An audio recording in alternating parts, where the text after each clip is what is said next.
Hi, this is Trey Passer. Welcome to my review with spoilers of the final episode of Swamp Thing, unfortunately. Episode 10 entitled Loose Ends.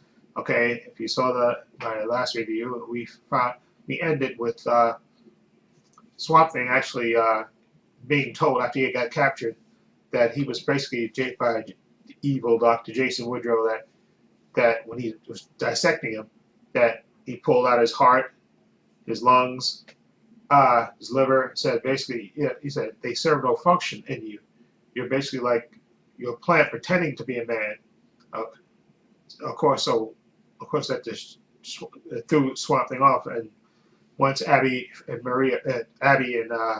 Liz freed him, he went back to the swamp to actually see, and he went down into the swamp, into the lake where Alec went in after the explosion in the first episode, and came up with the decomposed body, the physical body of Alec Holland.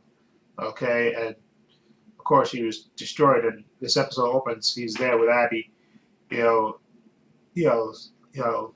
It's just he's in shock and just and bewildered. And now that he knows that he's not Alec Holland, he's just this plant creature that the swamp created, and he just has Alec's memories in him. So he's it throws him that he's not all this time he spent all this time wanting to be human when he was never human to begin with.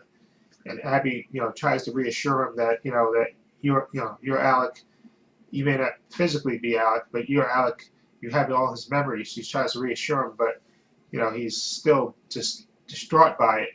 And then he senses that people are coming, and he tells her, listen, it's the same men that tried to catch me before. They're back and they're angry. Okay, and he said, but she tries to tell him, be careful. He says, I'm not gonna. Basically, I'm not gonna be. I'm gonna take care of them. And she goes off, and Alec heads out, or Swamp Thing, which he heads out to confront those men. Okay, we find out that Nathan Ellery, the investor guy, he's there with a whole new crew of men. Okay, and he's basically saying, listen, we're not going to try to capture him again. Okay, he killed a lot of men, so we're gonna kill. Kill. He tells the guy in charge, let's kill him, and we'll dissect the parts later. Okay, we're not gonna even bother to try to capture him now. He killed a lot of men. Okay, so we're gonna just kill him and we'll dissect the parts and just go from there. Okay, and then we also flash back to Maria Sullivan, who we know got put into the mental asylum by her husband, Avery Sullivan. As his revenge for her and Lucille teaming up to murder him. Okay, so we open it with her. She's in the mental hospital and she's looking at the medicine and she throws it away and she's starting to hear voices and she's thinks that they've been poisoning her and they're feeding something that's making her go crazy and she's hearing voices and stuff. But we see Madame Xanadu has come to see her and basically and she asks her, what are you doing? And she said, I'm here to help you, to calm you down. That it's not the medicine. He said that when you wanted to speak to your daughter, you open up a whole new world, and now all these voices are there. They're reaching out to you. That's what you're hearing. You're not. It's not because of the medication. Okay, and she's she's trying. But like I said, Madame Xanadu is there to calm her down and stuff. And then Abby actually, after she meets up with Liz, and she finds out that Maria's in the mental hospital, she goes to visit her, and where she sees Madame Xanadu, and Madame Xanadu explains to her that she's hearing voices and stuff, and she's there to calm her down and stuff. And then Abby decides to leave, and then we see Madame Xanadu leave, and because Madame Xanadu said there's nothing more we can do for her. Okay, she's basically in her condition because she opened up all those floodgates to try to communicate with her dead daughter. And then we see, at least from Maria Sullivan's point of view, she's there with her daughter. She basically says, "You're never gonna leave me, right? I'm so happy you're here, and you're never gonna leave me, right?" And then we see what she sees, which is her daughter hugging her and telling her, "Yes, I'm gonna stay with you forever." Her daughter Shauna, and that kind of ends her chapter of the story. And then we also see the sheriff, Lucille Cable. She goes to visit her son Matt, you know, who had the car accident last episode, and they find out that he had a one-man car accident, that he's obviously been drinking and stuff. Okay, and she goes to him and she pleads with him. She said, well, actually, before that, she actually gets a visit from Avery Sullivan. He comes just before Lucille's getting ready to go see Matt, and she literally pulls a gun on him and said, listen, I don't want you nowhere near my son. Okay, and he's basically trying to tell, listen, I forgive Matt for trying to kill me. What son wouldn't try to hasn't tried to kill his father and stuff, but I'm willing to forgive this. And she basically tells him, you stay away from Matt. Okay, I'm gonna kill one way out. I'm gonna kill you.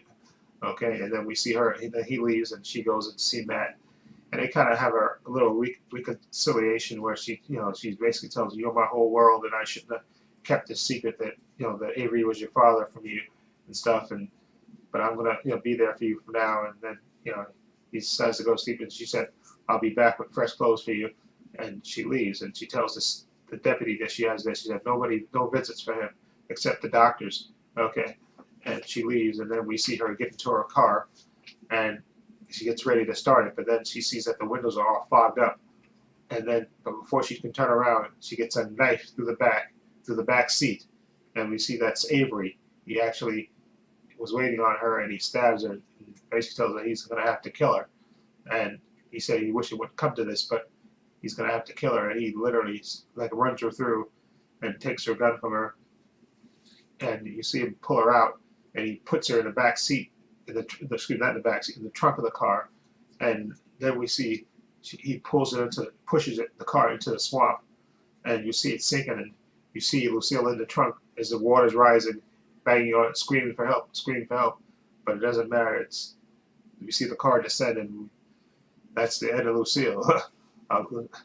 She's dead, obviously, and then we see Avery get back into his car, and then he starts coughing, and then you see him spit up, which looks like some piece. I guess this is the piece that or a Swamp Thing used to heal him before he was injured. He kind of spits that back up, and then it kind of cuts off to the next scene where we see in the swamp, we see Swamp Thing doing work on those mercenaries that Nathan Ellery sent out there. He's doing work. He's killing them left and right, and they're trying to run every which way, and Swamp Thing takes care of everybody, and then grabs Nathan, and Nathan's begging for his life, saying he can help him, and Swamp Thing's not having it, and he basically tells, you're going to tell everybody what you've seen here, and tell them to leave me alone, okay, and then he throws Nathan Ellery down, and he runs off, as a scared rabbit that he is, okay, and then we see Abby. We see where she went after she left Maria. She went to Jason's house, Woodrow's house, where she, was checking on his wife, Carolyn, who's overdosed on the medication. And we see that Jason has tied her up, and he realizes that her condition, that she's kind of paralyzed from the overdose. But he has the body parts he took from Swamp Thing, and he's gonna use that to heal her mind and get her to be back to her old self. Okay, and he actually, before he gives it to her, he takes a bite of it himself, and he has kind of like a reverse adverse reaction to it. But then he seemingly recovers and tells his wife, listen, don't worry, I'm gonna be there for you. And he's cooking up another batch of it when Abby comes in, and she sees what's happening, and she's trying to stop and reason with him and tell him, listen, you can't do this to your wife. You have to get her help. She's obviously overdosed on this. You have to give her help. But Jason's not having it, and he kind of pushes Abby down while he tries to administer the drug to his wife. But then Abby starts to call the cops, but then Avery stops her and throws her phone down and throws her, and I think he ties her to the chair. But as he's getting ready to feed his wife, and you can see she's kind of holding back and doesn't want to actually take the gun. You can see the fear in her eyes. And then just as he's getting ready to do that, a cop bursts in the door and tases Jason Woodrow and tases him some more. Okay, and then we see them, they take his wife out in the ambulance, and they put him in the cop car, and he's like stuttering and asking, "Where's my wife? Where's my wife? Where's my wife?" And then that's the end of their story.